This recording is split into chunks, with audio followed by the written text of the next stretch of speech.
It's me, Molly, and I am here to tell you a story. It's another Indian folk tale that is a part of this children's book, Indian Children's Favorite Stories, retold by Rosemary Somaya, illustrated by Ranjan Somaya.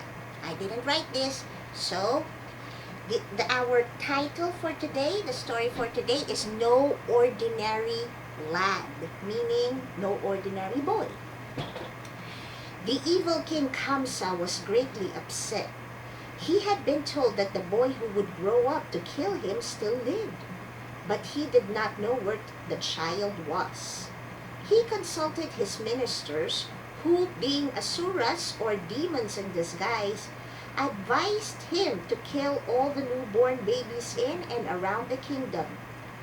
Kamsa called upon Puthana, a horribly big, ugly, evil asura, and asked her to carry out the task. Meanwhile, in the village of Gokul, where the baby Krishna now lived, the world had gone around. Nanda and Yashoda have a beautiful baby boy. Yes, and he has a lovely name too, Krishna. All the villagers came to visit, and the happy parents distributed sweets and presents to them. Somehow the birth seemed to bring great joy to the village. People sang and danced to celebrate the happy event. But the Asura Puthana, disguising herself by taking on the form of a lovely woman, wandered around looking for the baby. When she finally found the house where Nanda and Yashoda rejoiced in their new son, Puthana slipped inside. In a soft, charming voice, she asked for permission to hold the child, as many visitors did. Yashoda, surrounded by love and kindness, did not suspect a thing. She left Krishna and Puthana alone for a few minutes. Puthana picked up baby Krishna and put him to her breast, which was full of deadly poison. But the baby Krishna sucked out all the poison without coming to any harm. Not only that, he also sucked all the life right out of the horrible, evil woman. When Yashoda came back a few minutes later, she found Krishna gurgling contentedly beside the lifeless Puthana, who had regained her true demon form.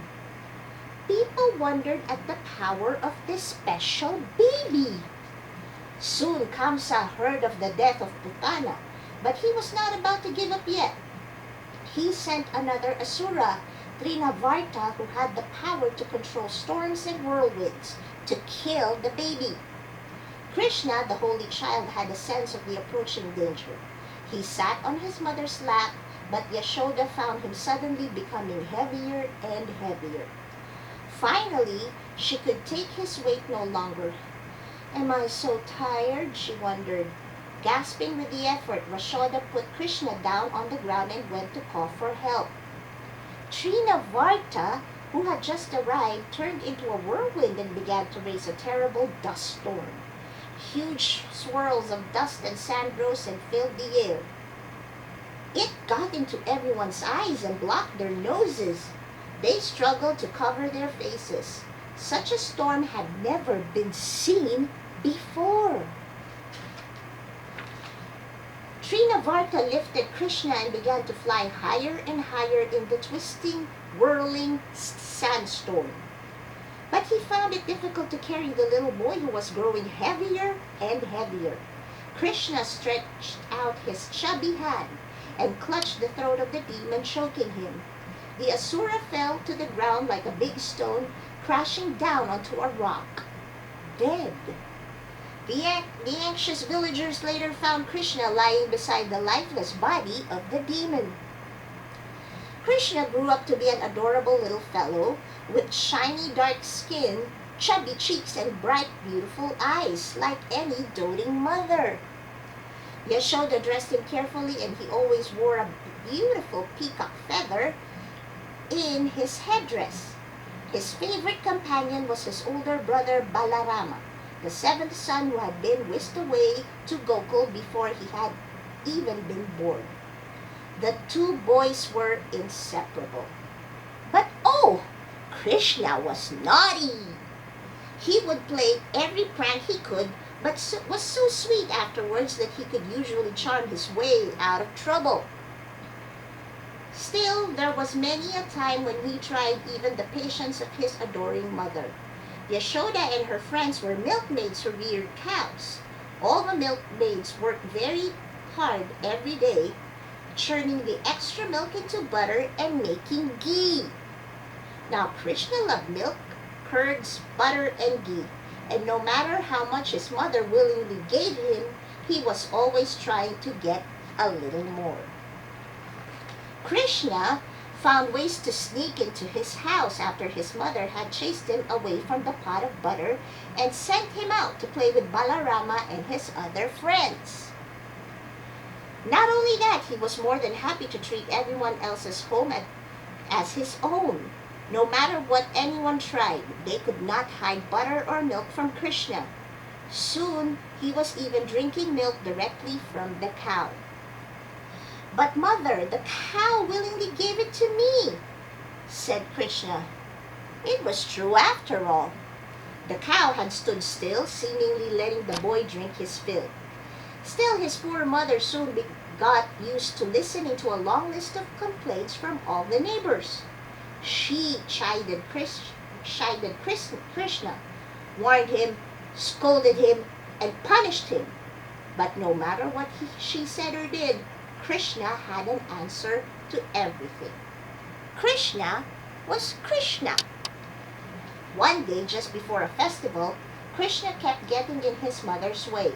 He meddled in her preparations and upset her pots of curds, making her so cross that she decided to punish him.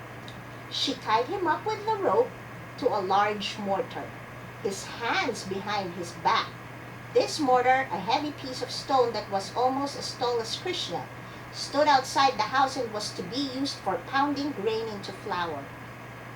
Krishna waited and waited. Soon he began to get bored, so he tried to think of a way to get loose. "I know, I will go to Balarama. He will surely untie me." No sooner had he thought of it, Krishna began to move, dragging the enormous weight of the mortar behind him easily. He made his way down to the fields to find Balarama. Unfortunately, he had to go through some trees and soon found himself trapped. The mortar had wedged itself between the broad trunks of two tall trees. He paused for a minute and then tugged impatiently at the weight, hoping that he could dislodge the mortar. With an enormous crash, the trees came tumbling down, and Krishna went on his way. As the news of this event spread, a crowd gathered to marvel at the great strength of this young boy. "This Krishna is no ordinary lad," they agreed. But it would take many years, many stories, and many magical feats before realized that Krishna was in fact a deva in human form. The end.